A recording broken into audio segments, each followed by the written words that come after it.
of the decision of the result will be made by the chairperson.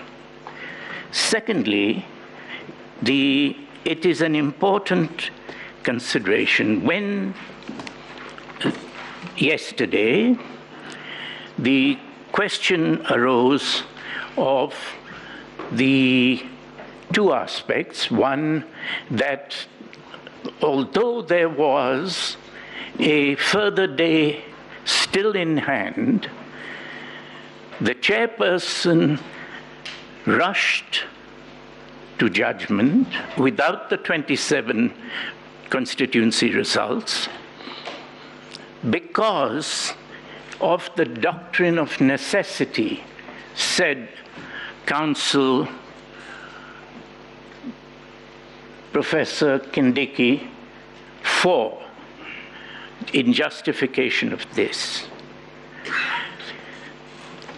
The doctrine of necessity was not necessary at all. There was no crisis at that moment.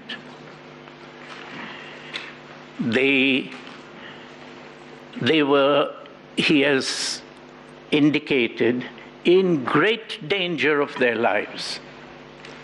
But 20 minutes later, they were shaking hands with his client, and his client was shaking hands with a very able-bodied chairperson. Nobody left that hall in the imminent expectation of watching carnage and bodies lying all over the floor. No one. There were church people, 2 rows of church people. There were, and I am grateful to them, the choirs who had kept us not entertained only, but inspired through those hours and hours. There was no imminent danger. This continuous, they could not resist the temptation of showing a still photograph in order to show that there was a necessity. No, there was not.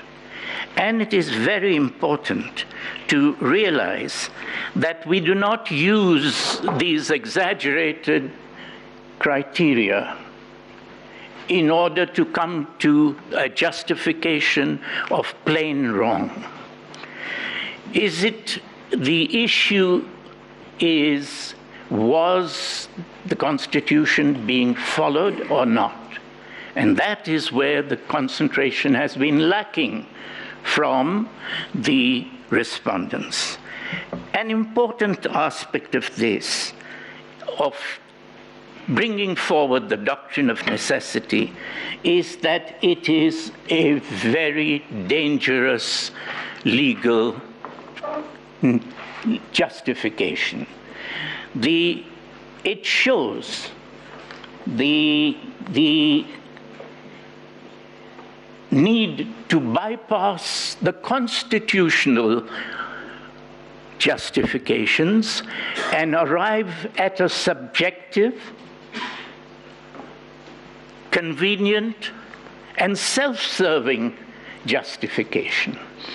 And it is dangerous because it has been used before by lawyers as eminent as Professor Kindiki.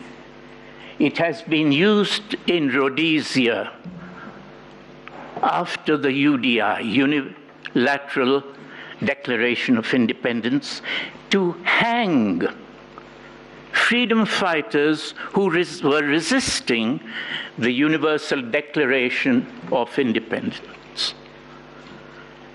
And the doctrine of necessity goes one step forward to say that if power has been usurped, taken, otherwise than in compliance with the Constitution, the courts should still recognize the usurpation of power.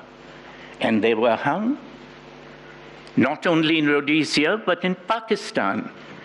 After a coup, their courts accepted that the doctrine of necessity, the acknowledgement of what was shown to be the new Grundnorm, would have to be acknowledged. And so the coup was all right. And so my learned friend, the professor, is saying, you too must acknowledge. And what does the doctrine of necessity always acknowledge? It acknowledges wrongful taking of power. And the Grundnorm is thereby changed, and therefore the court must accept it. So they're basically saying to you, recognize there was need, recognize that the chairperson did this out of necessity,